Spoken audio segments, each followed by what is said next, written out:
বন্ধুরা সবাই কেমন আছেন? আশা করি সবাই ভালো আছেন। আজকে আমি আপনাদের সাথে শেয়ার করব মেয়েদের 15টি নাম ও অর্থ। নাম রীতাশ্রী, অর্থ সত্যের সৌন্দর্য। নাম সুচরিতা, অর্থ সৎ চরিত্র। নাম অমোঘা, অর্থ ব্যর্থ হয় না। নাম কিরণময়ী, অর্থ আলোকময়।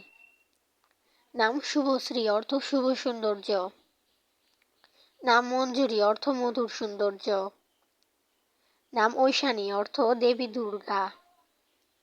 নাম তপস্বী, অর্থ উষ্ণতা। নাম যামিনী, অর্থ রাত। নাম অরুন্ধতী, অর্থ উজ্জ্বল তারা।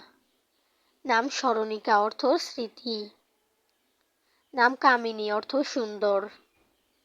নাম নীলিমা, অর্থ নীল আভা। নাম সুবর্ণা, অর্থ সোনালী। তো আজকে এই পর্যন্তই। সবাই ভালো থাকবেন, সুস্থ থাকবেন।